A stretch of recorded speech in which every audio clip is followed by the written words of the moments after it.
Dear friends, എല്ലാവർക്കും PSC പ്രസത്തിലേക്ക് സ്വാഗതം.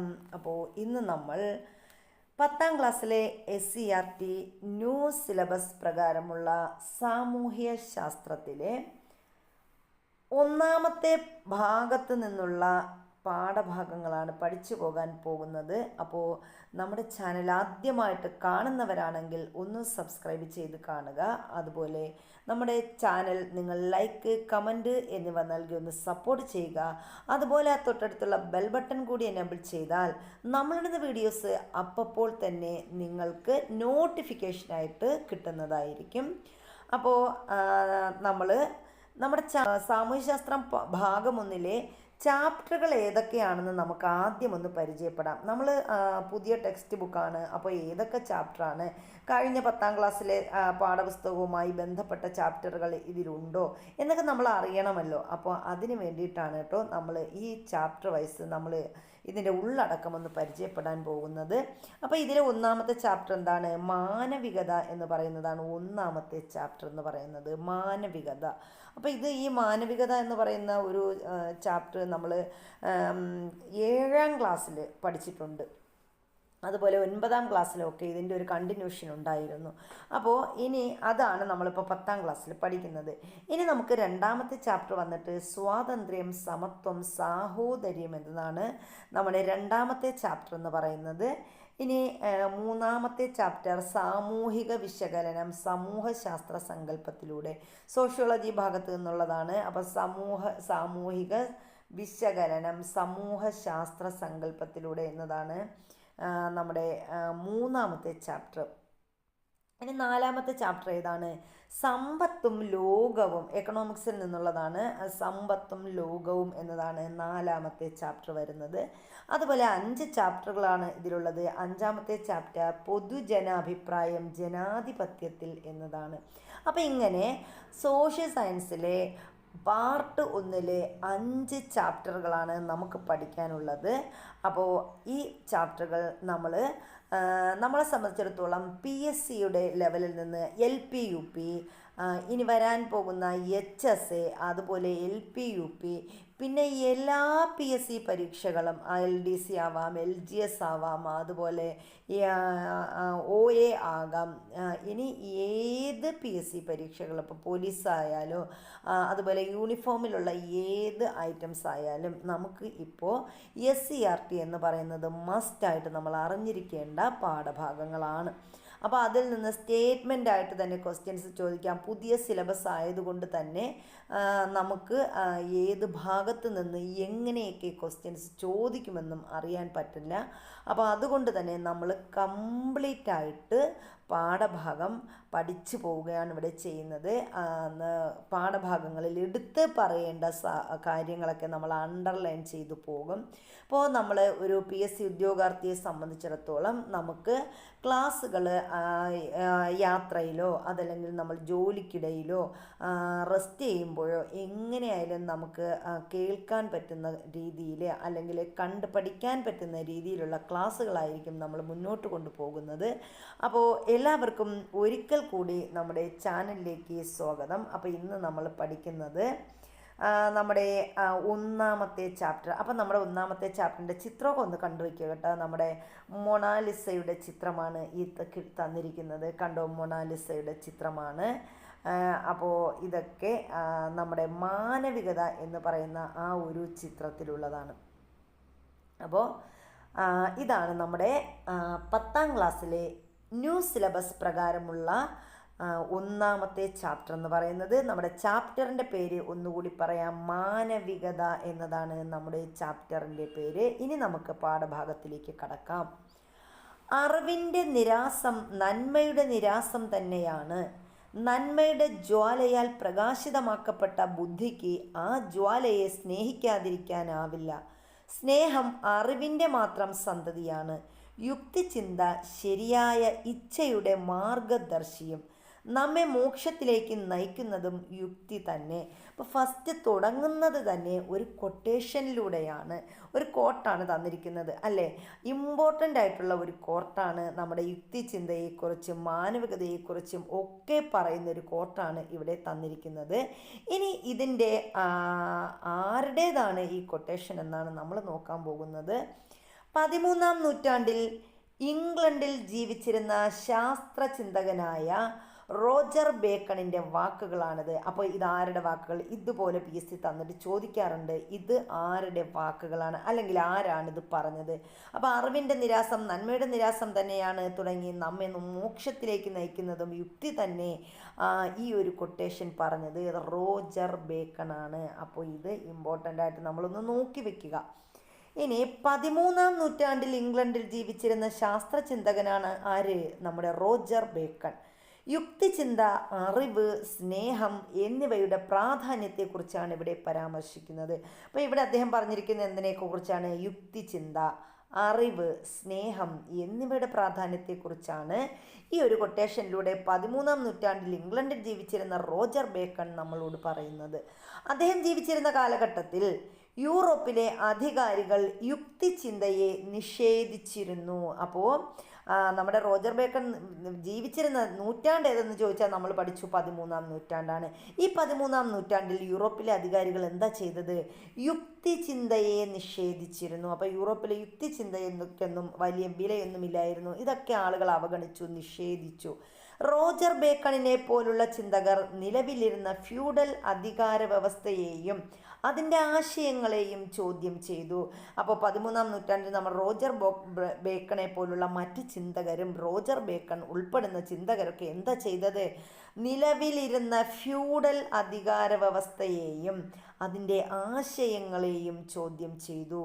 തൽഫലമായി അവരിൽ എന്ത് ചെയ്തു? പലരും അധികാരികളുടെ ക്രൂരമായ പീഡനത്തിനും ജയിൽവാസത്തിനും വിധേയരായി. അപ്പം നമ്മൾ ഒരാളുടെ അധികാരത്തെ ചോദ്യം ചെയ്തു പോയാൽ നമുക്കറിയാം അതിൻ്റെ ഫലം എന്താണ്? ഒന്നുകിൽ അവർ നമ്മളെ പിടിച്ച് ജയിലിലിടും, അല്ലെങ്കിൽ നമ്മളെ ക്രൂരമായി പീഡിപ്പിക്കും. അപ്പം ഇത് തന്നെയാണ് 13-ാം നൂറ്റാണ്ടിൽ റോജർ ബേക്കർക്കും മറ്റ് അദ്ദേഹത്തിൻ്റെ അനുയായികൾക്കും കിട്ടിയത്. ചിലർക്ക് ജീവൻ തന്നെ നഷ്ടപ്പെട്ടു. അപ്പോൾ ഇതിൽ ചിലർക്ക് ജീവൻ നഷ്ടപ്പെട്ടു എന്നാൽ പിൽക്കാലത്ത് സ്ഥിതിഗതികൾ മറിയാൻ തുടങ്ങി. അപ്പോൾ എല്ലാവർക്കും എല്ലായ്പ്പോഴും അധികാര സ്ഥാനത്ത് തുടരാനൊന്നും സാധിക്കത്തില്ല. ഈ ഒരു പിൽക്കാലത്ത് എന്ത് ചെയ്തു? സ്ഥിതിഗതികളൊക്കെ മാറി വന്നു. ഇനി ഇവിടെ ഒരു നമുക്ക് ഇതൊന്നും മനസ്സിലാവാത്ത റോജർ ബേക്കണും അദ്ദേഹം വരച്ച കുറച്ച് ഡയഗ്രാമുകളും ഈ പറഞ്ഞിരിക്കുന്നത്. ഈ കാണുന്ന വ്യക്തിയാണ് കേട്ടോ റോജർ ബേക്കൺ.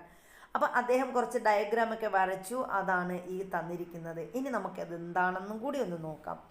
14-ാം നൂറ്റാണ്ടോടെ യൂറോപ്പിലെ സാമൂഹിക, സാംസ്കാരിക, സാമ്പത്തിക, രാഷ്ട്രീയ രംഗങ്ങളിൽ ചില മാറ്റങ്ങൾ സംഭവിച്ചു. അപ്പോൾ 14-ാം നൂറ്റാണ്ടായി. അപ്പോൾ എന്ത് ചെയ്തു? യൂറോപ്പിലെ സാമൂഹിക, സാംസ്കാരിക, സാമ്പത്തിക, രാഷ്ട്രീയ രംഗങ്ങളിൽ എന്ത് ചെയ്തു? മാറ്റങ്ങൾ സംഭവിച്ചു. പ്രാചീന യൂറോപ്പിലെ ഗ്രീക്കോ റോമൻ സംസ്കാരത്തിൻ്റെ സ്വാധീനത്തോടൊപ്പം മധ്യകാലത്ത് നിലനിന്നിരുന്ന ആശയങ്ങളിൽ നിന്നും വഴിപിരിയാനുള്ള പ്രവണതയും ഇക്കാലത്ത് ശക്തിപ്പെട്ടു. അപ്പോൾ പ്രാചീന യൂറോപ്പിൽ ഗ്രീക്കോ റോമൻ സംസ്കാരം വന്നപ്പോൾ ഈ ഗ്രീക്കോ റോമൻ സംസ്കാരത്തിൻ്റെ സ്വാധീനത്തെ തുടർന്ന് എന്ത് ചെയ്തു? മധ്യകാലത്ത് നിലനിന്നിരുന്ന ആശയങ്ങളിൽ നിന്നും വഴിപിരിയാനുള്ള പ്രവണതയും ഇക്കാലത്ത് ശക്തിപ്പെട്ടു. ഈ മാറ്റങ്ങളുടെ സവിശേഷതകൾ എന്തെല്ലാമെന്ന് നമ്മൾ താഴെ പറയുന്നുണ്ട്. അതെന്തൊക്കെയാണെന്ന് നോക്കാം. അതിലൊന്നാമത്തേത് എന്തൊക്കെയാണ്? ഇവിടെ പോയിൻ്റായിട്ട് തന്നെ കൊടുത്തിട്ടുണ്ട്. അപ്പോൾ ഇതൊക്കെ ചേരുംപടി ചേർക്കാനും ഒക്കെ നമുക്ക് നമ്മളോട് സ്റ്റേറ്റ്മെൻറ്റ് വൈസായിട്ടും ഒക്കെ ചോദിക്കാം. അതെല്ലാം നമ്മൾ ശ്രദ്ധയോടെ പഠിച്ചു പോവുക. അപ്പോൾ അതിലൊന്നാമത്തെ പോയിന്റ് മനുഷ്യ കേന്ദ്രീകൃതമായ കാഴ്ചപ്പാട്. ഈ മനുഷ്യ കേന്ദ്രീകൃതമായ കാഴ്ചപ്പാട് അറിയപ്പെടുന്നതാണ് മാനവികത. അപ്പോൾ എന്താണ് മാനവികത എന്ന് പറഞ്ഞാൽ? മനുഷ്യ കേന്ദ്രീകൃതമായ കാഴ്ചപ്പാടിനെയാണ് മാനവികത ഉള്ളത് ആർക്കാ? മനുഷ്യനാണ്. അപ്പം മനുഷ്യ കേന്ദ്രീകൃതമായ കാഴ്ചപ്പാടാണ് മാനവികത. ഇനി നഗര ജീവിതത്തിൻ്റെ വളർച്ച. അപ്പോൾ ഈ കുറച്ച് സംസ്കാരമൊക്കെ വരുമ്പോൾ എന്ത് ചെയ്യും? നഗര ജീവിതം വളരും. ഇനി കച്ചവടത്തിൻ്റെ പുരോഗതി, കച്ചവടം പുരോഗതി പ്രാപിക്കും. ദേശരാഷ്ട്രങ്ങളുടെ വളർച്ച, കച്ചവടമൊക്കെ വരുമ്പോൾ എന്ത് ചെയ്യും? അവിടെ രാഷ്ട്രങ്ങൾ ഉയർന്നുയർന്നു വരും. അങ്ങനെ ദേശരാഷ്ട്രങ്ങളുടെ വളർച്ച.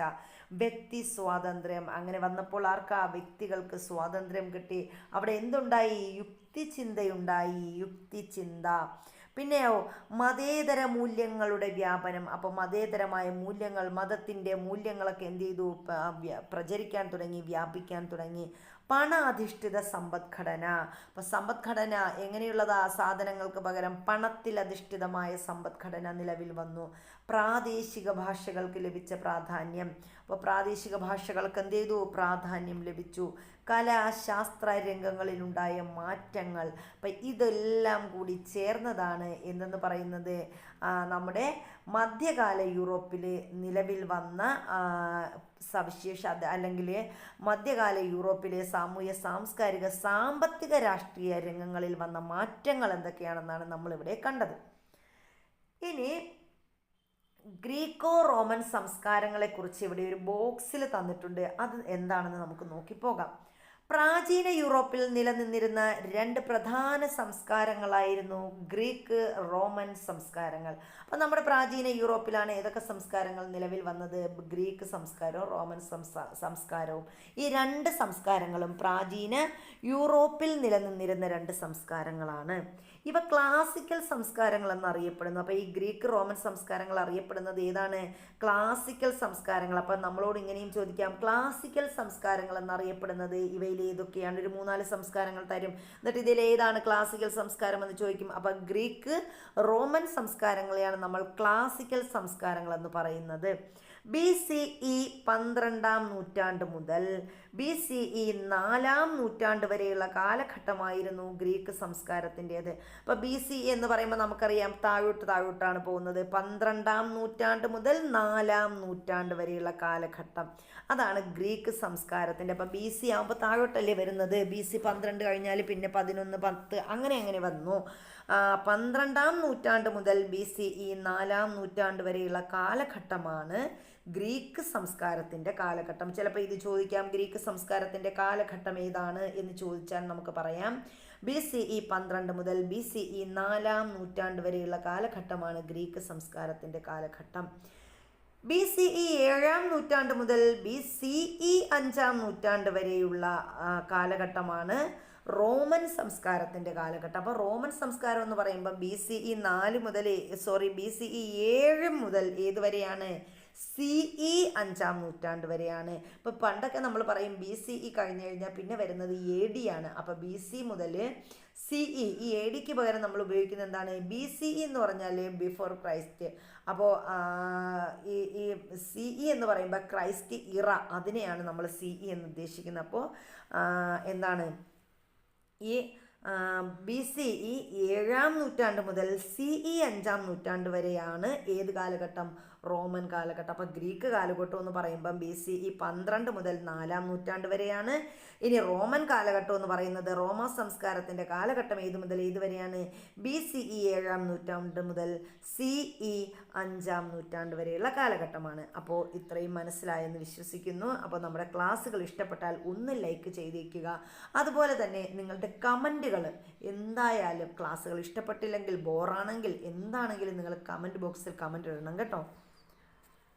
ഇനി നമ്മൾ പറയുന്നത് പ്രാചീന റോമൻ സംസ്കാരത്തിൻ്റെ ഭാഗമായിരുന്ന ഇറ്റലിയിലായിരുന്നു ഈ മാറ്റങ്ങൾ കൂടുതൽ പ്രകടമായത്.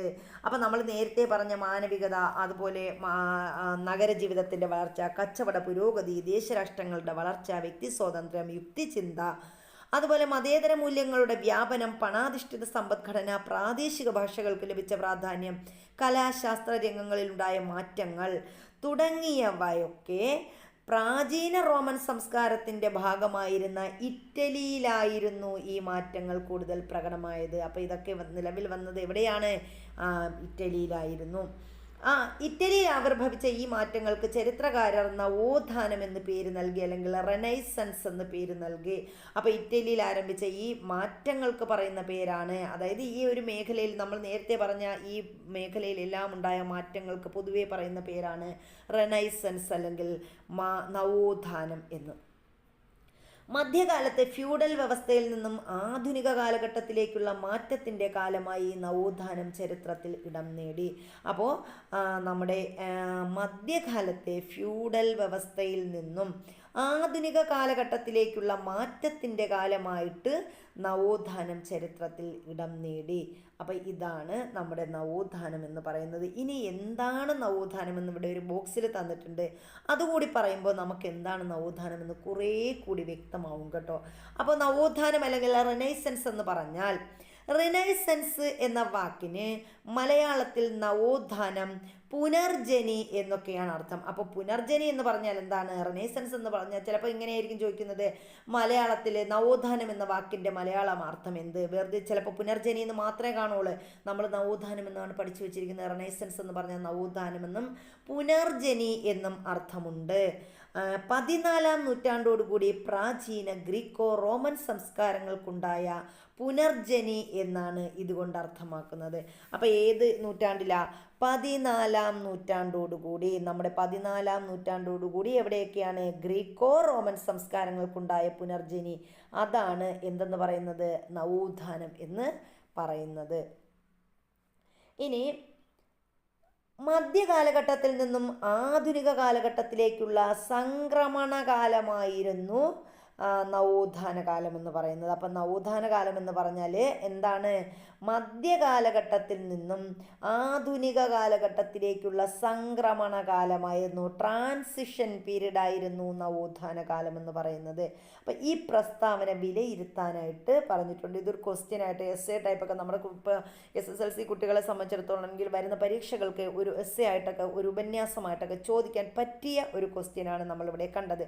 ഇനി അടുത്തിവിടെ പറഞ്ഞിരിക്കുന്നത് നവോത്ഥാനം എന്തുകൊണ്ട് ഇറ്റലിയിൽ. നമ്മൾ നേരത്തെ കണ്ടു എന്താണ് നവോത്ഥാനം അത് ആരംഭിച്ചത് എവിടെയാണെന്ന് പറഞ്ഞു. 14-ാം നൂറ്റാണ്ടിൽ നമ്മുടെ ഇറ്റലിയിലാണ് എന്താരംഭിച്ചതെന്ന് നമ്മൾ പഠിച്ചു. നമ്മുടെ നവോത്ഥാനം ആരംഭിച്ചതെന്ന് പറഞ്ഞു. അപ്പോൾ ഇവിടെ ഒരു ക്വസ്റ്റ്യൻ ഓൾറെഡി വന്നിട്ടുണ്ട്, നവോത്ഥാനം എന്തുകൊണ്ട് ഇറ്റലിയിൽ, എന്തുകൊണ്ടാണ് നവോത്ഥാനം ഇറ്റലിയിൽ വന്നത്? അപ്പോൾ ഇവിടെ തന്നിട്ടുള്ള ഒരു ഭൂപടം തന്നിട്ടുണ്ട്. അത് നിരീക്ഷിച്ചിട്ട് അതിൽ നിന്നും മധ്യകാല ഇറ്റലിയിൽ നിലനിന്നിരുന്ന നഗരങ്ങളെ കണ്ടെത്തി എഴുതുക. അപ്പോൾ ഇവിടെ മധ്യകാല ഇറ്റലിയാണ് ഈ തന്നിരിക്കുന്നത്. മധ്യകാല ഇറ്റലിയിൽ നിലനിന്നിരുന്ന നഗരങ്ങൾ ഇതാ തൊട്ട് താഴെ തന്നിട്ടുണ്ട്. പ്രധാനപ്പെട്ട ചില നഗരങ്ങൾ നമ്മളിവിടെ പറഞ്ഞു പോകുന്നു. പുസ്തകത്തിൽ തന്നതുകൊണ്ട് തന്നെ നമുക്കിവിടെ പറഞ്ഞു പോകണം. ചിലപ്പോൾ ഇതിൽ ഒന്ന് തന്നിട്ടായിരിക്കും നമ്മളോട് ചോദിക്കുന്നത് മധ്യകാലഘട്ടത്തിൽ ഇറ്റലിയിൽ നിലനിന്നിരുന്ന നഗരങ്ങളിൽ ഉൾപ്പെടാത്തത് ഏത് എന്ന് ചോദിക്കാം. അപ്പോൾ ഇതിൽ ഉൾപ്പെടുന്നത് നമ്മൾ പറയുക Milan, Venice, Pharma, Genoa, Bologna, pizza, Florence, Ligurian കടൽ, അതുപോലെ അഡ്രിയാറ്റിക് കടൽ, റോം, പിന്നെതാണ് നേപ്പിൾസ്, ടൈറേനിയൻ കടൽ, അയോണിയൻ കടൽ, മെഡിറ്ററേനിയൻ കടൽ. ഇങ്ങനെ ഇതാണ് ഇറ്റലിയിൽ അന്നുണ്ടായിരുന്ന പ്രധാന സ്ഥലങ്ങൾ. ഇനി ഈ സ്ഥലങ്ങളിൽ നമ്മൾ പറഞ്ഞതാണ്, ഇതിൽ ഈ ഡോട്ട് ഇട്ട് തന്നിരിക്കുന്നതാണ് കേട്ടോ ഇതിലെ നഗരങ്ങളെന്ന് പറയുന്നത്. അപ്പം നഗരങ്ങൾ മാത്രം എടുത്ത് പറയുകയാണെങ്കിൽ നമുക്ക് പറയാം നേപ്പിൾസ് ഉണ്ട്, റോം ഉണ്ട്, പിസയുണ്ട്, ഫ്ലോറൻസ് ഉണ്ട്, ബൊളോണയുണ്ട്, പാർമ, ജനോവ, മിലാൻ, വെനീസ്. ഇത്രയുമാണ് ഇറ്റലിയിൽ 14-ാം നൂറ്റാണ്ടിൽ നിലവിൽ വന്ന പ്രധാനപ്പെട്ട നഗരങ്ങളെന്ന് പറയുന്നത്. ഇനി ഇറ്റലിയിലെ നഗരങ്ങൾ യൂറോപ്പിലെ മറ്റ് നഗരങ്ങളിൽ നിന്നും വ്യത്യസ്തമായിരുന്നു. അപ്പോൾ ഈ ഇറ്റലിയിലെ നഗരങ്ങൾക്കൊരു പ്രത്യേകതയുള്ള എന്താണ്? യൂറോപ്പിലെ മറ്റ് നഗരങ്ങളിൽ നിന്നൊക്കെ വ്യത്യസ്തമായിരുന്നു ഏത്? ഇറ്റലിയിലെ നഗരങ്ങളെന്ന് പറയുന്നത്. അതിനുള്ള കാരണവും പറഞ്ഞിട്ടുണ്ട്. എന്താണ്? അവ കൂടുതൽ സ്വാതന്ത്ര്യവും സമ്പന്നവും ഊർജ്ജസ്വലവുമായിരുന്നു. ഒന്നാമത്തെ പ്രത്യേകത എന്താണ്? ഇറ്റലിയിലെ നഗരങ്ങൾ സ്റ്റേറ്റ്മെൻ്റ് ആയിട്ട് ചോദിക്കാം. ഇറ്റലിയിലെ നഗരങ്ങൾ കൂടുതൽ സ്വാതന്ത്ര്യവും സമ്പന്നവും ഊർജ്ജസ്വലവുമായിരുന്നു. രണ്ടാമത്തെ പോയിന്റ് പറയുന്നു, ഇവിടങ്ങളിലെ വ്യാപാരികൾ ബാങ്കിങ്, ഇൻഷുറൻസ് എന്നീ മേഖലകളെക്കുറിച്ച് അറിവുള്ളവരായിരുന്നു. അപ്പോൾ വ്യാപാരികളുടെ പ്രത്യേകത എന്താണ്? അവർക്ക് ബാങ്കിങ് അറിയാം, ഇൻഷുറൻസ്, ഇതൊക്കെ അറിവുള്ളവരാണ്. നമ്മുടെ വ്യാപാരികൾ, ഇറ്റലിയിലെ വ്യാപാരികൾ എന്ന് പറയുന്നത്. ബുക്ക് കീപ്പിംഗ് പോലുള്ള വാണിജ്യ സാങ്കേതിക വിദ്യകളിൽ കാര്യക്ഷമത കൈവരിച്ചവരും അക്കൂട്ടത്തിലുണ്ടായിരുന്നു. അപ്പോൾ ബുക്ക് കീപ്പിംഗ് എന്ന് പറയുന്ന ഒരു സമ്പ്രദായമുണ്ട് കേട്ടോ. അത് ഒരു വാണിജ്യ സാങ്കേതിക വിദ്യയാണ് ബുക്ക് കീപ്പിംഗ് എന്ന് പറയുന്നത്. ഇതിൽ കാര്യക്ഷമത കൈവരിച്ചവരും അക്കൂട്ടത്തിൽ ഉണ്ടായിരുന്നു. ഇറ്റലിയിലെ വ്യാപാരികൾ ബുക്ക് കീപ്പിങ്ങിൽ കാര്യക്ഷമത കൈവരിച്ചവരാണ്. അവരിൽ നിരവധി പേർ വാണിജ്യത്തിലൂടെ അതിസമ്പന്നരായി മാറുകയും ചെയ്തിരുന്നു. അപ്പോൾ ഇവരുടെ പ്രത്യേകത എന്താണ്? ഈ വാണിജ്യ വ്യാപാരികൾ നിരവധി പേർ വാണിജ്യത്തിലൂടെ അതിസമ്പന്നരായി മാറുകയും ചെയ്തിരുന്നു. ഇനി എന്താണ് ബുക്ക് കീപ്പിംഗ്? ഡീറ്റെയിൽ ആയിട്ട് നമ്മുടെ ടെക്സ്റ്റ് ബുക്കിൽ ഓരോ കാര്യങ്ങളും പറഞ്ഞിട്ടുണ്ട് കേട്ടോ. അപ്പോൾ എന്താണ് ബുക്ക് കീപ്പിംഗ്? അപ്പോൾ ഈ ഒരു പോയിന്റ് പോലും നമുക്കിതിൽ കളയാനില്ല. ഇതുവരെ പഠിച്ച കാര്യങ്ങളെല്ലാം നമുക്ക് ആവശ്യമുള്ളതാണ്. അപ്പോൾ എന്താണ് ബുക്ക് കീപ്പിംഗ്?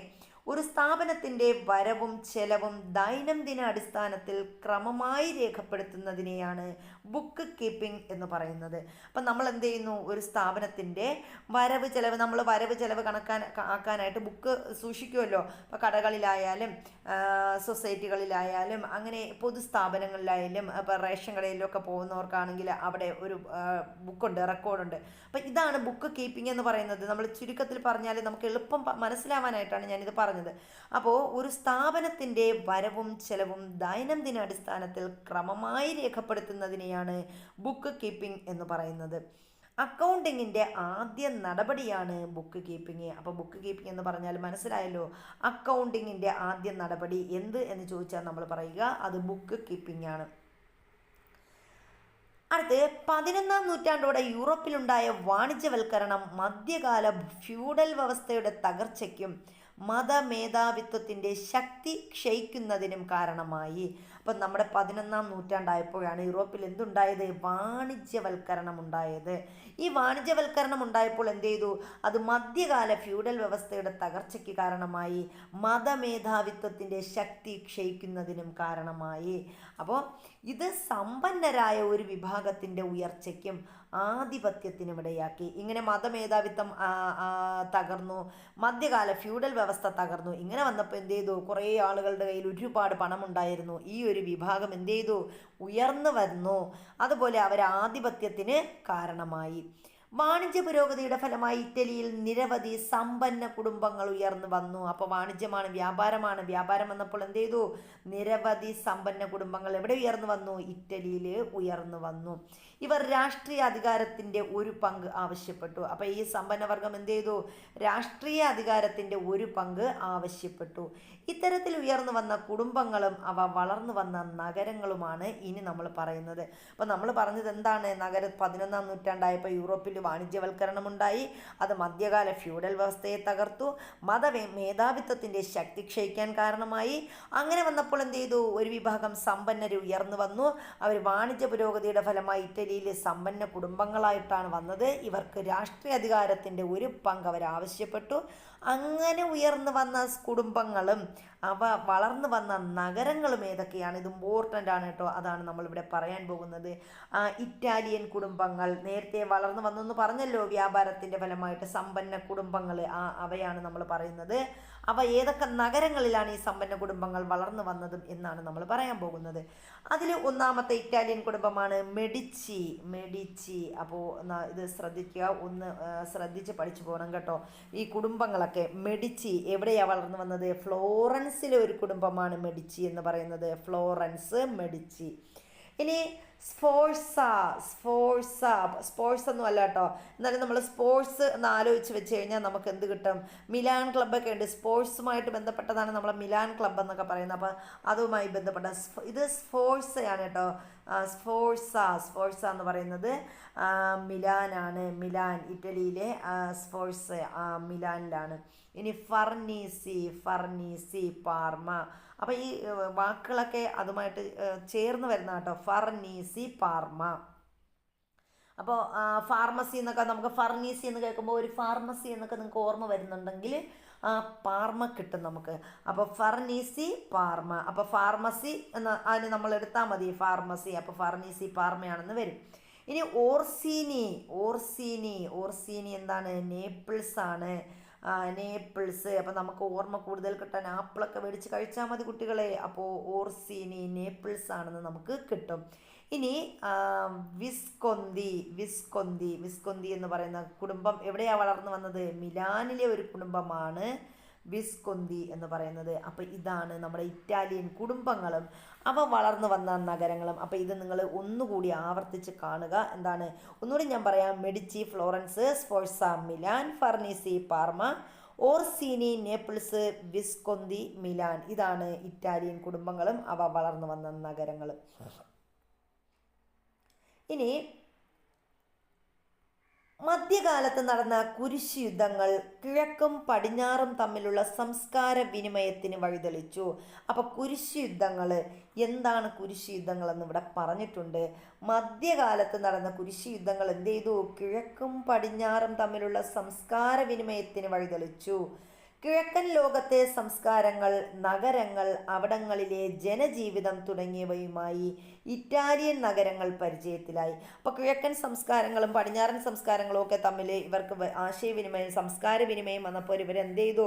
ഈ കിഴക്കൻ ലോകത്തെ സംസ്കാരങ്ങൾ, നഗരങ്ങൾ, അവിടങ്ങളിലെ ജനജീവിതം തുടങ്ങിയവയുമായി ഇറ്റാലിയൻ നഗരങ്ങൾ എന്ത് ചെയ്തു? പരിചയത്തിലായി. ഇത് ഇറ്റാലിയൻ നഗരങ്ങളുടെ വളർച്ചയ്ക്ക് വേഗത കൂട്ടി. അപ്പോൾ ഇങ്ങനെ മറ്റ് രാജ്യങ്ങളുമായിട്ട് അല്ലെങ്കിൽ മറ്റ് രാഷ്ട്രങ്ങളുമായിട്ടൊക്കെ പരിചയം വന്നു. അവർ എന്താണ് അവരുമായിട്ട് ഇടപെടാൻ തുടങ്ങിയപ്പോൾ ഈ ഇറ്റാലിയൻ നഗരങ്ങൾ എന്ത് ചെയ്തു? പരിചയത്തിലായി. ഇത് ഇറ്റാലിയൻ നഗരങ്ങളുടെ വളർച്ചയ്ക്ക് വേഗത കൂട്ടി. ഇസ്ലാമിക സാമ്രാജ്യം, ബൈസൻറ്റൈൻ, കിഴക്കൻ റോമൻ സാമ്രാജ്യം, അതായത് ഈ ബൈസൻറ്റൈൻ സാമ്രാജ്യത്തെയാണ് കിഴക്കൻ റോമൻ സാമ്രാജ്യം എന്ന് പറയുന്നത്. ഇവയുമായിട്ട്, ഈ ഇസ്ലാമിക സാമ്രാജ്യവുമായിട്ടും ബൈസൻറ്റൈൻ അല്ലെങ്കിൽ കിഴക്കൻ റോമ സാമ്രാജ്യവുമായിട്ടും ഒക്കെ ഇവർ എന്ത് ചെയ്തു? സ്ഥാപിച്ച വാണിജ്യ ബന്ധത്തിലൂടെ വൻതോതിൽ സമ്പത്ത് ഇറ്റാലിയൻ നഗരങ്ങളിലേക്ക് ഒഴുകി.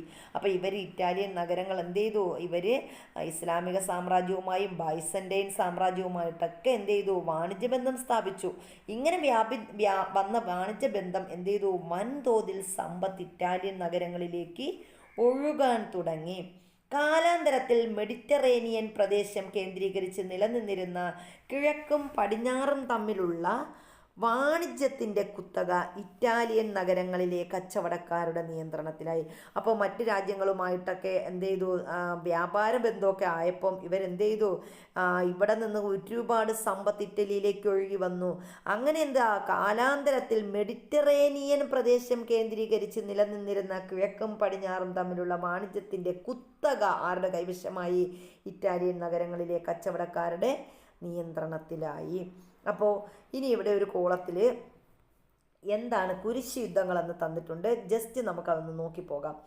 വിശുദ്ധ നാടായി കരുതപ്പെടുന്ന ജെറുസലേമിനായി ഇസ്ലാം മതവിശ്വാസികളും ക്രൈസ്തവരും തമ്മിൽ നടന്ന യുദ്ധങ്ങളാണ് കുരിശ് യുദ്ധങ്ങൾ. അപ്പോൾ ഈ കുരിശ് യുദ്ധങ്ങൾ ഇപ്പോഴും എന്താണ്? കുരിശ് യുദ്ധങ്ങളുടെ ഭാഗമായിട്ട് നമ്മുടെ ജെറുസലേമിലെ വിശ്വാസികൾ, അതായത് പലസ്തീനും ജെറുസലേമും നമ്മുടെ ഇസ്രായേലും ഒക്കെ തമ്മിൽ ഇപ്പോഴും ഈ ഒരു പ്രശ്നങ്ങൾ നടക്കുന്നുണ്ട്. അപ്പോൾ നമ്മുടെ കുരിശ് യുദ്ധങ്ങളെന്ന് പറഞ്ഞാൽ തന്നെ എന്താണ്? വിശുദ്ധ നാടായി കരുതപ്പെടുന്ന ജെറുസലേമിനായി ഇസ്ലാം മതവിശ്വാസികളും ക്രൈസ്തവരും തമ്മിൽ നടന്ന യുദ്ധങ്ങളെയാണ് എന്തെന്ന് പറയുന്നത്? കുരിശ് യുദ്ധങ്ങൾ എന്ന് പറയുന്നത്. ഏഷ്യയുടെയും യൂറോപ്പിൻ്റെയും രാഷ്ട്രീയ, സാമൂഹിക, സാമ്പത്തിക ജീവിതത്തിൽ ഇത് നിർണായക സ്വാധീനം ചെലുത്തി. അപ്പോൾ ഏഷ്യയുടെയും യൂറോപ്പിൻ്റെയും രാഷ്ട്രീയ, സാമൂഹിക, സാമ്പത്തിക ജീവിതത്തിൽ നിർണായക സ്വാധീനം ചെലുത്തിയ ഒന്നാണ് കുരിശ് യുദ്ധങ്ങൾ എന്ന് പറയുന്നത്. CE 11-ാം നൂറ്റാണ്ട് മുതൽ 13-ാം നൂറ്റാണ്ട് വരെയായിരുന്നു ഇതിൻ്റെ കാലഘട്ടം. അപ്പോൾ CE ഏത് നൂറ്റാണ്ട് മുതൽ ഏത് നൂറ്റാണ്ട് വരെ? 11-ാം നൂറ്റാണ്ട് മുതൽ 13-ാം നൂറ്റാണ്ട് വരെയുള്ള കാലഘട്ടമാണ് കുരിശ് യുദ്ധങ്ങൾ അരങ്ങേറിയത്. അത് ഓർത്ത് വയ്ക്കുക, ഒരു ഡേറ്റ്. ഇനി നമ്മൾ പറയുന്നത് ഇറ്റാലിയൻ നഗരങ്ങൾ മറ്റ് യൂറോപ്യൻ നഗരങ്ങളെ അപേക്ഷിച്ച് കൂടുതൽ സമ്പന്നമായിരുന്നു. ഇതിലേക്ക് നയിച്ച സാഹചര്യം വിശദീകരിക്കുക. അപ്പോൾ നമ്മൾ നേരത്തെ തന്നെ പറഞ്ഞു എന്താണ്? ഇറ്റാലിയൻ നഗരങ്ങളും അവ ഉയർന്നു വന്ന കുടുംബങ്ങളും ഒക്കെ നമ്മൾ പറഞ്ഞു. ഈ ഇറ്റാലിയൻ നഗരങ്ങൾ മറ്റ് യൂറോപ്യൻ നഗരങ്ങളെ അപേക്ഷിച്ച് കൂടുതൽ സമ്പന്നമായിരുന്നു. അതിലേക്ക് നയിച്ച സാഹചര്യമാണ് നമ്മൾ പറഞ്ഞത്. 14-ാം നൂറ്റാണ്ടിൻ്റെ മധ്യത്തിൽ പൊട്ടിപ്പുറപ്പെട്ട ബ്യൂബോണിക് പ്ലേഗ് എന്ന മഹാമാരി ഇറ്റാലിയൻ നഗരങ്ങളെ സാരമായി ബാധിച്ചു. അപ്പോൾ 14-ാം നൂറ്റാണ്ടിലാണ് എന്ത് ചെയ്തത്? ഈ 14-ാം നൂറ്റാണ്ടിൻ്റെ മധ്യത്തിൽ ബ്യൂബോണിക് പ്ലേഗ് പേര് ഓർത്ത് വെക്കുക. ബ്യൂബോണിക് പ്ലേഗ് എന്ന മഹാമാരി ഇറ്റാലിയൻ നഗരങ്ങളെ സാരമായി ബാധിച്ചു. ബ്ലാക്ക് ഡെത്ത് എന്നും കൂടി അറിയപ്പെടുന്നുണ്ട് കേട്ടോ. ഈ ബ്യൂബോണിക് പ്ലേഗിൻ്റെ മറ്റൊരു പേരാണ് ബ്ലാക്ക് ഡെത്ത് എന്നറിയപ്പെടുന്ന ഈ ദുരന്തത്തിൽ വൻതോതിൽ ജനങ്ങൾ മരണപ്പെട്ടത് തൊഴിലാളികളുടെ ലഭ്യതയിൽ കുറവുണ്ടാക്കി. അപ്പോൾ ബ്യൂബോണിക് പ്ലേഗ് വന്നപ്പോൾ അല്ലെങ്കിൽ ബ്ലാക്ക് ഡെത്ത് വന്നപ്പോൾ ഒരുപാട് പേര് എന്ത് ചെയ്തു? ഇതിൽ മരണപ്പെട്ടു. ഇങ്ങനെ വന്നപ്പോൾ എന്ത് ചെയ്തു? തൊഴിൽ ചെയ്യാൻ തൊഴിലാളികളില്ലാതായി. അപ്പോൾ തൊഴിലാളികളുടെ കുറവുണ്ടാക്കി. ഇത് കാർഷിക മേഖലയെ ആശ്രയിച്ച് നിലനിന്നിരുന്ന മധ്യകാല ഫ്യൂഡൽ വ്യവസ്ഥയുടെ തകർച്ചയ്ക്കും വാണിജ്യ കേന്ദ്രീകൃതമായ ഒരു മധ്യവർഗത്തിൻ്റെ ഉയർച്ചയ്ക്കും വളർച്ചയ്ക്കും എന്ത് ചെയ്തു? വഴിയൊരുക്കി. അപ്പം ഇങ്ങനെയാണ് എന്ത് ചെയ്തത്? നമ്മൾ മധ്യ കാലഘട്ടത്തിൽ ഈ ഒരു എന്താണ് നമ്മുടെ ഇറ്റലിയിൽ നഗരങ്ങളൊക്കെ വളർന്നു വരാൻ കാരണമായത്. ഇനി നിലവിലുണ്ടായിരുന്ന മരുന്നുകൾ പ്ലേഗിനെ ചെറുക്കുന്നതിൽ പരാജയപ്പെട്ടപ്പോൾ ജനം പ്രാചീന ഗ്രീസിലെയും റോമിലെയും വൈദ്യശാസ്ത്രത്തെക്കുറിച്ച് കൂടുതൽ പഠിക്കാൻ തുടങ്ങി. അപ്പോൾ നിലവിൽ ഒരുപാട് മരുന്നൊക്കെ പരീക്ഷിച്ചു, പക്ഷേ അതിന് ഫലം കണ്ടില്ല. അങ്ങനെ എന്ത് ചെയ്തു? പ്രാചീന ഗ്രീസിലെയും റോമിലെയും വൈദ്യശാസ്ത്രത്തെക്കുറിച്ച് ജനങ്ങൾ എന്ത് ചെയ്തു? പഠനം നടത്തി. പ്ലേഗിൻ്റെ ഭീകരത മനുഷ്യനെ ജീവിതത്തിൻ്റെ നൈമിഷികതയെയും അനിശ്ചിതത്വത്തെയും കുറിച്ച് ചിന്തിക്കാനും സുഖങ്ങളെക്കുറിച്ച് അന്വേഷിക്കാനും തങ്ങളെക്കുറിച്ച് തന്നെ ചിന്തിക്കാനും സുഖങ്ങളെക്കുറിച്ച് അന്വേഷിക്കാനും തങ്ങളെക്കുറിച്ച് തന്നെ ചിന്തിക്കാനും പ്രേരിപ്പിച്ചു. ഇത് മാനവികതയിലേക്ക് അല്ലെങ്കിൽ ഹ്യൂമാനിസത്തിലേക്ക് വഴി തുറന്നു. അപ്പോൾ ഹ്യൂമനിസം അഥവാ മാനവികത എന്ന് പറഞ്ഞാൽ എന്താണ് എന്ന്, അല്ലെങ്കിൽ മാനവികതയിലേക്ക് വഴി തുറന്ന സാഹചര്യത്തെക്കുറിച്ചാണ് നമ്മൾ പറഞ്ഞത്. അപ്പം നമ്മൾ പറഞ്ഞു എന്താണ്? ഈ പ്ലേഗിൻ്റെ ഭീകരത വന്നപ്പോഴാണ് മനുഷ്യൻ എന്ത് ചെയ്തത്? ഒരു ജീവിതം നേരത്തെ നമ്മൾക്ക് കൊറോണ വന്നപ്പോൾ നമ്മൾ ഒരു നിമിഷത്തിൽ നമ്മുടെ ജീവിതം ആയിരക്കണക്കിന് 10,000-കണക്കിന് ആളുകൾ ഇങ്ങനെ മരിച്ചു വീണപ്പോഴാണ് നമ്മൾ നമ്മുടെ ആ ഒരു ജീവിതത്തിൻ്റെ നൈമിഷികതയെയും അനിശ്ചിതത്വത്തെയും കുറിച്ച് നമ്മൾ ചിന്തിച്ചത്. അതുപോലെ അന്ന് ഈ ബ്ലാക്ക് ഡെത്ത് വന്നപ്പോഴാണ് ഇറ്റാലിയൻ ജനത എന്ത് ചെയ്തത്? അവരുടെ ജീവിതം നൈമിഷികതമാണെന്നും സുഖങ്ങളെക്കുറിച്ച് അന്വേഷിക്കണം, അതുപോലെ തങ്ങളെക്കുറിച്ച് തന്നെയൊക്കെ ചിന്തിക്കാൻ അവർ തീരുമാനിച്ചു. അതുവരെ അവർ പണത്തെക്കുറിച്ച് സമ്പത്തിനെക്കുറിച്ചൊക്കെയാണ് ചിന്തിച്ചു കൊണ്ടിരുന്നത്. അപ്പോൾ ഒരു അസുഖം വരുമ്പോഴാണ് നമ്മൾ എന്ത് ചെയ്യുന്നത്? നമ്മളെ തന്നെ കുറിച്ച് ചിന്തിക്കുന്നത്. അതാണ് നമ്മുടെ മാനവികതയിലേക്ക് വഴി തുറന്നത്. ഇനി എന്താണ് ബ്ലാക്ക് ഡെത്ത് എന്ന് പറഞ്ഞിട്ടുണ്ട്. അപ്പോൾ ഇവിടെ ഒരു ബോക്സിൽ തന്നിട്ടുണ്ട് ബ്ലാക്ക് ഡെത്ത് എന്താണ്. 1347-നും 1351-നും ഇടയിൽ യൂറോപ്പിനെ തകർത്തെറിഞ്ഞ പ്ലേഗ് എന്ന മഹാമാരിയെയാണ് ബ്ലാക്ക് ഡെത്ത് എന്ന് വിശേഷിപ്പിക്കുന്നത്. അപ്പോൾ ആ ഒരു കാലഘട്ടം മനസ്സിലാക്കുക. 1347 എളുപ്പത്തിൽ പഠിക്കാൻ പറ്റുന്ന കേട്ടോ. ഒന്ന് അവിടെയുണ്ട്. 3 4 കൂടെ നമ്മൾ കൂട്ടിയാൽ നമുക്ക് 7 കിട്ടും. അപ്പോൾ 1347-നും 1351-നും ഇടയിൽ യൂറോപ്പിനെ തകർത്തെറിഞ്ഞ പ്ലേഗ് എന്ന മഹാമാരിയാണ് നമ്മൾ എന്ത് പറയുന്നത്? ബ്ലാക്ക് ഡെത്ത് എന്ന് പറയുന്നത്. അപ്പോൾ രോഗം ബാധിച്ചവരുടെ ശരീരത്തിൽ കറുത്ത കുമിളകൾ രൂപപ്പെട്ടിരുന്നു. അപ്പോൾ ബ്ലാക്ക് ഡെത്ത് എന്ന് പറഞ്ഞാൽ ഇതാണ്. രോഗം ബാധിച്ചവരുടെ ശരീരത്തിൽ കറുത്ത കുമിളകൾ രൂപപ്പെട്ടിരുന്നു.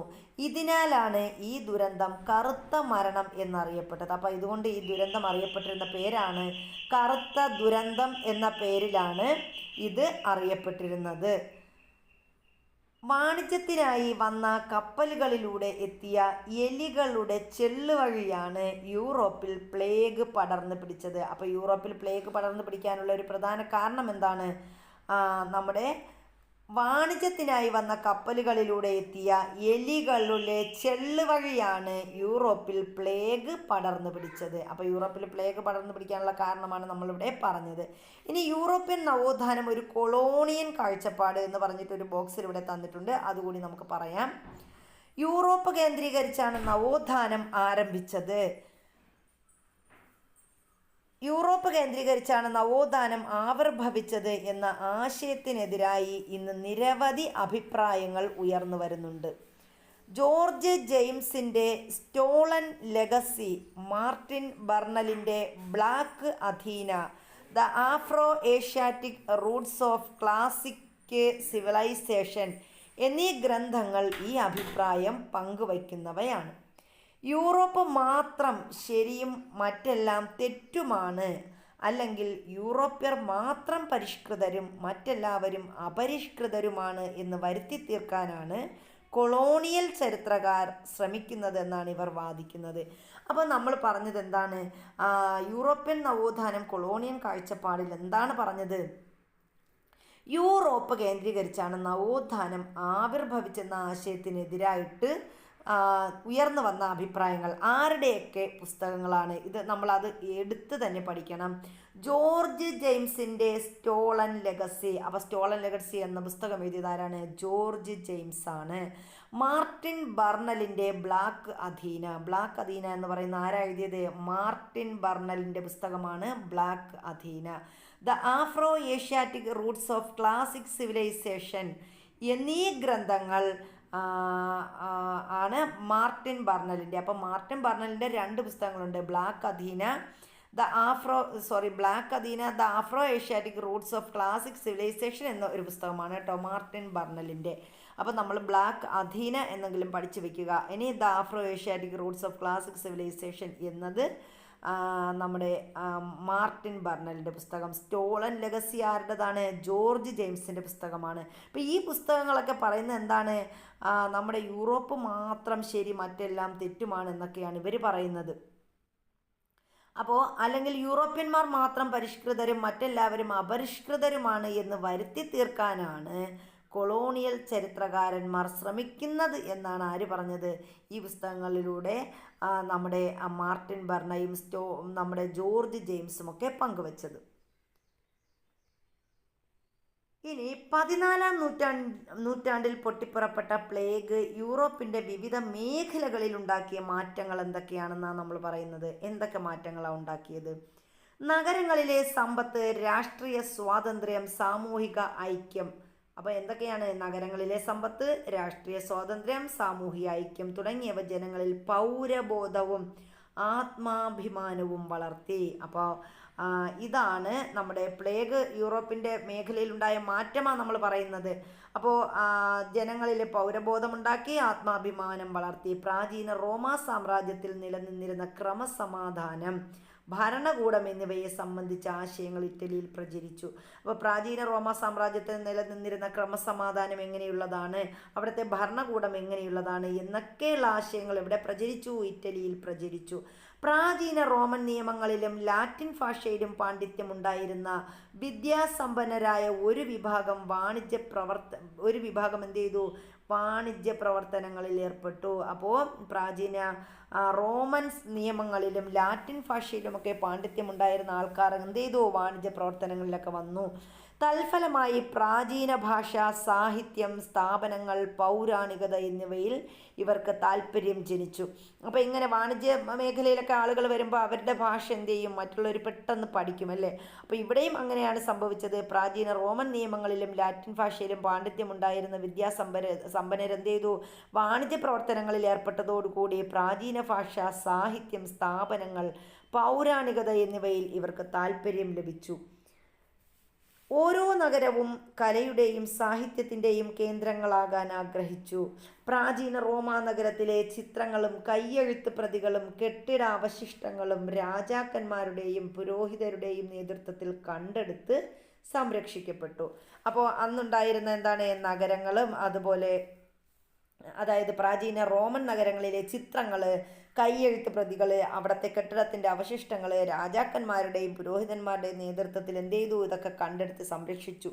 കെട്ടിടങ്ങൾ നിർമ്മിക്കുന്നതും കലയെയും സാഹിത്യത്തെയും പ്രോത്സാഹിപ്പിക്കുന്നതും യുദ്ധങ്ങളെക്കാൾ തങ്ങളെ ജനമനസ്സിൽ അനശ്വരമാക്കുമെന്ന് രാജാക്കന്മാർ കരുതി. അപ്പോൾ രാജാക്കന്മാർ വിശ്വസിച്ചെന്താണ്? ഈ കലയെയും സാഹിത്യത്തെയും ഒക്കെ പ്രോത്സാഹിപ്പിച്ചാൽ അത് യുദ്ധത്തെക്കാളും ജനമനസ്സിൽ നമ്മെ എന്ത് ചെയ്യും? അനശ്വരമാക്കുമെന്ന് രാജാക്കന്മാർ വിശ്വസിച്ചു. സമ്പന്നരായ ആളുകൾ തങ്ങളുടെ ഇടവക ദേവാലയങ്ങൾ അതായത് പാരിഷ് ചെയ്തു. പാരിഷ് എന്ന് പറഞ്ഞാൽ മോടി പിടിപ്പിക്കുക എന്നാണ് അർത്ഥം. അപ്പം സമ്പന്നരായ ആളുകൾ എന്ത് ചെയ്തു? ഇടവക ദേവാലയങ്ങളൊക്കെ മോടി പിടിപ്പിക്കുകയും സന്യാസിനി മഠങ്ങൾ, കത്തീഡ്രലുകൾ എന്നിവയുടെ നിർമ്മാണത്തെ പ്രോത്സാഹിപ്പിക്കുകയും ചെയ്തു. ഫ്ലോറൻസ്, മിലാൻ, അതുപോലെ റോം, വെനീസ് എന്നിവിടങ്ങളിൽ ഇറ്റാലിയൻ നഗരങ്ങളിൽ എന്ത് ചെയ്തു? കലാകാരന്മാരെ പ്രോത്സാഹിപ്പിക്കുന്നത് പൗരധർമ്മമായി കണക്കാക്കപ്പെട്ടു. അപ്പോൾ ഇറ്റലിയിലെ പ്രധാന നഗരങ്ങളായ ഫ്ലോറൻസ്, അതുപോലെ വെനീസ്, മിലാൻ, റോം എന്നിവിടങ്ങളിലൊക്കെ എന്ത് ചെയ്തു? കലാകാരന്മാരെ പ്രോത്സാഹിപ്പിക്കാൻ തുടങ്ങി. 1453 എന്ത് ചെയ്തു? തുർക്കികൾ കിഴക്കൻ റോമാ സാമ്രാജ്യത്തിൻ്റെ തലസ്ഥാനമായിരുന്ന കോൺസ്റ്റാന്റിനോപ്പിൾ എന്ത് ചെയ്തു? പിടിച്ചെടുത്തു. അപ്പോൾ 1453 വളരെ പ്രധാനപ്പെട്ട ഒരു ഡേറ്റ് ആണ് കേട്ടോ. 1453 അപ്പോൾ 1453 എന്ത് ചെയ്തു? തുർക്കികൾ നമ്മുടെ കിഴക്കൻ റോമാ സാമ്രാജ്യത്തിൻ്റെ തലസ്ഥാനമായിരുന്ന കോൺസ്റ്റാന്റിനോപ്പിൾ എന്ത് ചെയ്തു? പിടിച്ചെടുത്തു. പ്രാചീന ഗ്രീക്കോ റോമൻ സാഹിത്യകൃതികളുടെ കൈയെഴുത്ത് പ്രതികൾ കൈവശമുണ്ടായിരുന്ന നിരവധി പണ്ഡിതരുടെ കേന്ദ്രമായിരുന്നു കോൺസ്റ്റാന്റിനോപ്പിൾ. അപ്പോൾ കോൺസ്റ്റാന്റിനോപ്പിളിൻ്റെ പ്രത്യേകത എന്താണ്? പ്രാചീന ഗ്രീക്കോ റോമൻ സാഹിത്യകൃതികളുടെ കൈയെഴുത്ത് പ്രതികൾ കൈവശമുണ്ടായിരുന്ന നിരവധി പണ്ഡിതന്മാരുടെ കേന്ദ്രമായിരുന്നു കോൺസ്റ്റാന്റിനോപ്പിൾ എന്ന് പറയുന്നത്. തുർക്കികളുടെ ആക്രമണത്തെ തുടർന്ന് അവർ തങ്ങളുടെ കൈവശമുള്ള കൈയെഴുത്ത് പ്രതികളുമായി ഇറ്റാലിയൻ നഗരങ്ങളിലേക്ക് നീങ്ങി. അപ്പോൾ തുർക്കികൾ ആക്രമിച്ച് കീഴടക്കിയതോടുകൂടി അവർക്ക് അവിടെ നിൽക്കാൻ പറ്റത്തില്ലല്ലോ. അവരെന്ത് ചെയ്തു? ഈ കൈയെഴുത്ത് പ്രതികളുമായി എങ്ങോട്ട് നീങ്ങി? ഇറ്റാലിയൻ നഗരങ്ങളിലേക്ക് നീങ്ങി. മധ്യകാലത്ത് സർവകലാശാലകളിൽ മാത്രം ഒതുങ്ങി നിന്ന അന്വേഷണങ്ങളും പഠനങ്ങളും ഗ്രന്ഥാലയങ്ങളിലേക്ക് വ്യാപിക്കാൻ തുടങ്ങി. അപ്പോൾ മധ്യകാലത്ത് സർവകലാശാലകളിൽ മാത്രം ഒതുങ്ങി നിന്ന അന്വേഷണങ്ങളും പഠനങ്ങളും എന്ത് ചെയ്തു? ഗ്രന്ഥാലയങ്ങളിലേക്ക്, അതായത് ലൈബ്രറി തുടങ്ങിയവയൊക്കെ ഇവർ സ്ഥാപിച്ച ആ ഗ്രന്ഥാലയങ്ങളിലേക്ക് വ്യാപിക്കാൻ തുടങ്ങി. സമ്പത്തും രാഷ്ട്രീയ സ്വാതന്ത്ര്യവും കലാപരമായ പുരോഗതിക്കും സാംസ്കാരിക രംഗത്തെ പരീക്ഷണങ്ങൾക്കും വഴിയൊരുക്കി. അപ്പോൾ സമ്പത്ത്, രാഷ്ട്രീയ സ്വാതന്ത്ര്യം ഇതൊക്കെ എന്ത് ചെയ്തു? കലാപരമായ പുരോഗതിക്കും സാംസ്കാരിക രംഗത്തെ പരീക്ഷണങ്ങൾക്കും വഴിയൊരുക്കി. ഇതോടെ സാംസ്കാരിക രംഗത്തും വൈജ്ഞാനിക മേഖലയിലും പുത്തനാശയങ്ങൾ പ്രകടമാകാൻ തുടങ്ങി. ഇങ്ങനെയാണ് എന്ത് ചെയ്തത്? നമ്മുടെ സാംസ്കാരിക രംഗവും വൈജ്ഞാനിക മേഖലയുമൊക്കെ പുതിയ ആശയങ്ങൾ പ്രകടമാകാൻ തുടങ്ങിയത്. അപ്പോൾ നമ്മുടെ ഗ്രീക്ക് കയ്യെഴുത്ത് പ്രതിയുടെ ഒരു ചിത്രം ഇവിടെ തന്നിട്ടുണ്ട് കേട്ടോ. ഇതാണ് ഗ്രീക്ക് ഹിപ്പോക്രാറ്റസിൻ്റെ ഇതാണ്. ഇത് കണ്ടോ? ഹിപ്പോക്രാറ്റസിൻ്റെ ഒരു കയ്യെഴുത്ത് പ്രതിയാണ് ഈ തന്നിരിക്കുന്നത്, ഗ്രീക്ക് കയ്യെഴുത്ത് പ്രതി. ഇനി ഭൂപടം നിരീക്ഷിച്ച് കോൺസ്റ്റാന്റിനോപ്പിളിൻ്റെ ആസ്ഥാനം കണ്ടെത്തുക, അതിൻ്റെ ഭൂമിശാസ്ത്രപരമായ പ്രാധാന്യം ചർച്ച ചെയ്യുക എന്ന് പറഞ്ഞിട്ടുണ്ട്. അപ്പോൾ കോൺസ്റ്റാന്റിനോപ്പിൾ നമ്മുടെ ഇതാണ് കോൺസ്റ്റാന്റിനോപ്പിൾ. ഇവിടെ ഒരു ഭൂപടം തന്നിട്ടുണ്ടല്ലോ. അപ്പോൾ ഇതിൽ കോൺസ്റ്റാന്റിനോപ്പിളിൻ്റെ ആസ്ഥാനമാണ് പറഞ്ഞിരിക്കുന്നത്. അപ്പോൾ എന്താണ് കോൺസ്റ്റാന്റിനോപ്പിൾ? ഇതാണ് കോൺസ്റ്റാന്റിനോപ്പിളിൽ ഈ ഒരു സ്ഥലമാണ്. സ്റ്റാർ ഇട്ടിരിക്കുന്നല്ലോ, ഇതാണ് കോൺസ്റ്റാന്റിനോപ്പിൾ എന്ന് പറയുന്നത്. ഇത്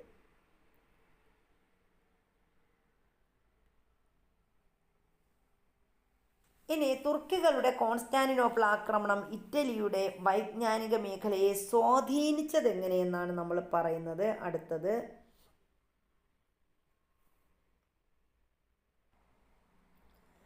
ഇനി നമ്മൾ പറയുന്നത് മനുഷ്യർ കേന്ദ്രമാകുന്നു. എന്താണെന്ന് നോക്കാം. മധ്യകാല ലോകത്തെ പ്രധാനമായും സ്വാധീനിച്ചിരുന്നത് സ്കോളാസ്റ്റിസിസം എന്നറിയപ്പെട്ട തത്വശാസ്ത്രമായിരുന്നു. വളരെ ഇമ്പോർട്ടൻ്റ് ആണ് കേട്ടോ. അപ്പോൾ സ്കോളാസ്റ്റിസിസം എന്ന് പറയുന്ന തത്വശാസ്ത്രമാണ് മധ്യകാല ലോകത്തെ പ്രധാനമായും സ്വാധീനിച്ചത്.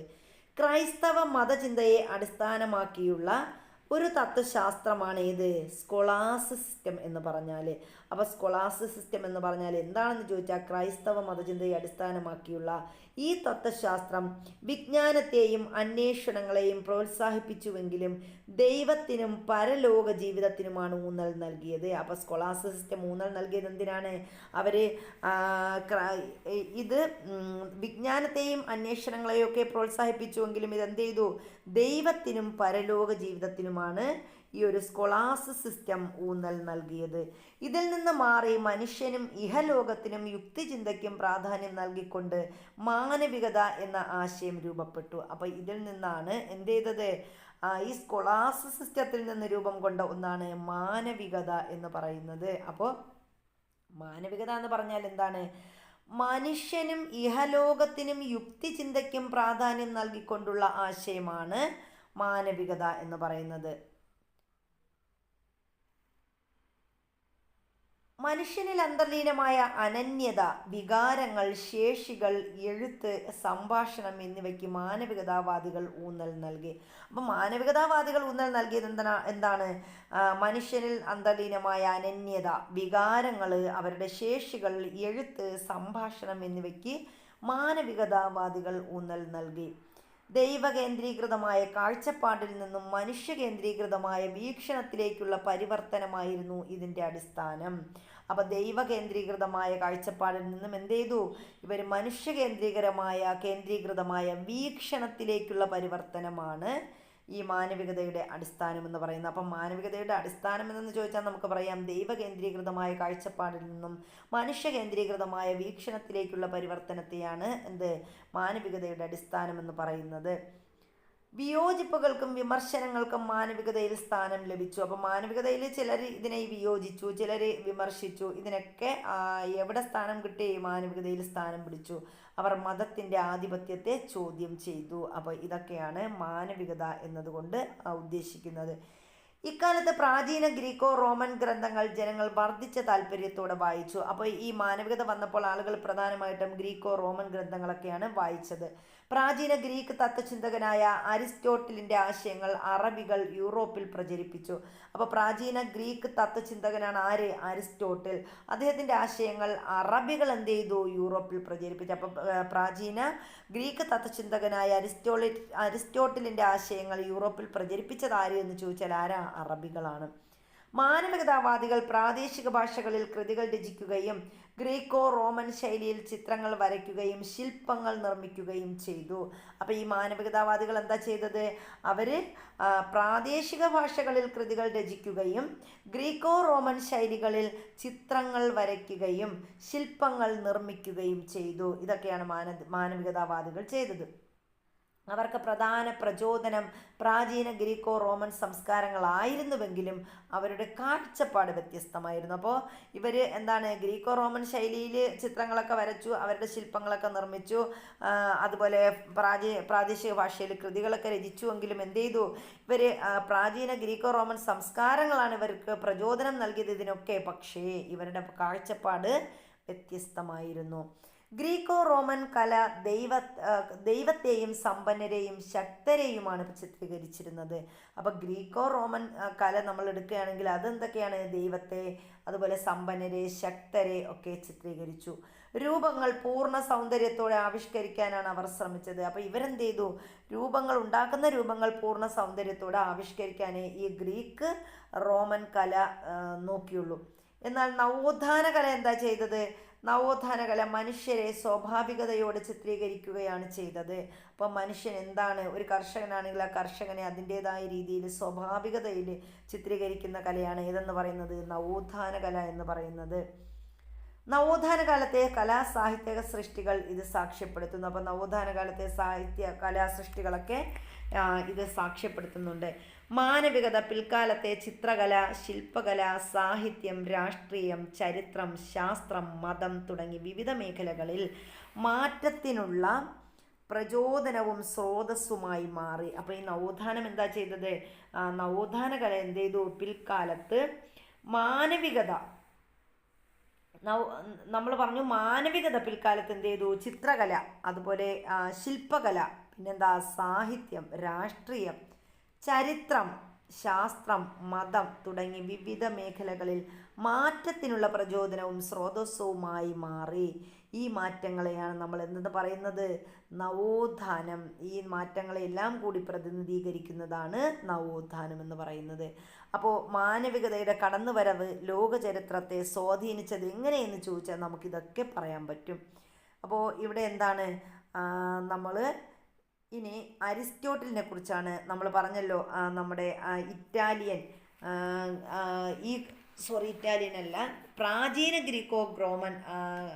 പ്രാചീന ഗ്രീക്ക് തത്വചിന്തകൻ, അതായത് പ്രാചീന ഗ്രീക്ക് ഗ്രന്ഥങ്ങളൊക്കെ രചിച്ച വ്യക്തിയാണ് ആര്, നമ്മുടെ അരിസ്റ്റോട്ടിൽ എന്ന് പറയുന്നത്. അപ്പോൾ ഈ പ്രാചീന ഗ്രീക്ക് തത്വചിന്തകനായ അരിസ്റ്റോട്ടിലിനെ കുറിച്ച് ഇവിടെ പറഞ്ഞിട്ടുണ്ട്. പ്രാചീന ഗ്രീസിൽ ജീവിച്ചിരുന്ന ചിന്തകനായിരുന്നു അരിസ്റ്റോട്ടിൽ. അപ്പോൾ അരിസ്റ്റോട്ടിലിൻ്റെ പ്രത്യേകതയാണ് പറയുന്നത്. പ്രാചീന ഗ്രീസിലാണ് അദ്ദേഹം ജീവിച്ചിരുന്നത്. അദ്ദേഹത്തിൻ്റെ ആശയങ്ങൾ നവോത്ഥാന കാലത്ത് പുതിയ ചോദ്യങ്ങൾക്കും സംവാദങ്ങൾക്കും പശ്ചാത്തലമുണ്ടാക്കി. അപ്പോൾ അദ്ദേഹത്തിൻ്റെ ആശയങ്ങൾ എന്ത് ചെയ്തു? പുതിയ നവോത്ഥാന കാലത്തെ പുതിയ ചോദ്യങ്ങൾക്കും സംവാദങ്ങൾക്കും പശ്ചാത്തലമൊരുക്കി. 12-13 നൂറ്റാണ്ടുകളിൽ യൂറോപ്പിൽ അരിസ്റ്റോട്ടിലിൻ്റെ കൃതികൾ ലത്തീനിലും പ്രാദേശിക ഭാഷകളിലും വിവർത്തനം ചെയ്ത് പ്രചരിപ്പിക്കപ്പെട്ടു. അപ്പോൾ ഏതൊക്കെ നൂറ്റാണ്ടിലാണ്? 12-13 നൂറ്റാണ്ടായപ്പം ഈ സമയത്ത് എന്ത് ചെയ്തു? നമ്മുടെ അരിസ്റ്റോട്ടിലിൻ്റെ കൃതികൾ ലത്തീൻ ഭാഷയിലും അതുപോലെ പ്രാദേശിക ഭാഷയിലും എന്ത് ചെയ്തു? വിവർത്തനം ചെയ്ത് പ്രചരിപ്പിച്ചിട്ടുണ്ട്. സത്യാന്വേഷണത്തിന് അദ്ദേഹം നൽകിയ പ്രാധാന്യവും പഠനങ്ങളുടെ വ്യാപ്തിയുമാണ് ഇതിന് കാരണമായത്. അപ്പോൾ എന്താണ്? സത്യാന്വേഷണം. അവരൊക്കെ അന്ധവിശ്വാസത്തിൽ വിശ്വസിക്കുന്നവരായിരുന്നില്ല, സത്യാന്വേഷികളായിരുന്നു. അപ്പോൾ അദ്ദേഹം അതിനൊക്കെ എന്ത് ചെയ്തു? പ്രാധാന്യം നൽകി. അതുകൊണ്ടാണ് എന്ത് ചെയ്തത്? അദ്ദേഹത്തിൻ്റെ ഈ ഒരു അദ്ദേഹത്തിൻ്റെ രചനകളൊക്കെ പ്രാദേശിക ഭാഷകളിൽ ഇവരെന്ത് ചെയ്തത്? വിവർത്തനം ചെയ്ത് പുറത്തിറക്കിയത്. ഇനി നമ്മൾ നവോത്ഥാന കലയെക്കുറിച്ചാണ് പറയുന്നത്. അപ്പോൾ നവോത്ഥാന കലകൾ എന്ന് പറയുന്നത് നമുക്ക് അടുത്ത ഒരു പാർട്ടായിട്ട് എടുക്കാം. കുറച്ചധികമുണ്ട് കേട്ടോ, വളരെ വലിയ ഒരു ചാപ്റ്ററാണ് നമ്മുടെ മാനവികത എന്ന് പറയുന്നത്. അപ്പോൾ വിശാലമായിട്ട് തന്നെ നമ്മളിത് പഠിക്കേണ്ടിയിരിക്കുന്നു. അപ്പോൾ ഇതിൽ ഒരു പോയിന്റ് പോലും നമുക്ക് കളയാനില്ല. അപ്പോൾ ഇന്നത്തെ ഒരു ക്ലാസ് നമുക്ക് ഇവിടെ വെച്ച് വൈൻഡപ്പ് ചെയ്യാം. അപ്പോൾ നമ്മുടെ വീഡിയോ ഇഷ്ടപ്പെട്ടാൽ ഒന്ന് ലൈക്ക് ചെയ്യുക, അതുപോലെ നിങ്ങൾക്ക് വേണ്ടപ്പെട്ടവരിലേക്ക് ഒന്ന് ഷെയർ ചെയ്ത് സപ്പോർട്ട് ചെയ്യുക. നിങ്ങളെ സപ്പോർട്ട് ഒന്നുകൊണ്ട് മാത്രമാണ് നമ്മുടെ ചാനൽ മുന്നോട്ട് പോകുന്നത്. അപ്പോൾ എല്ലാവർക്കും അടുത്തൊരു വീഡിയോയിൽ കാണുന്നത് വരെ താങ്ക് യു.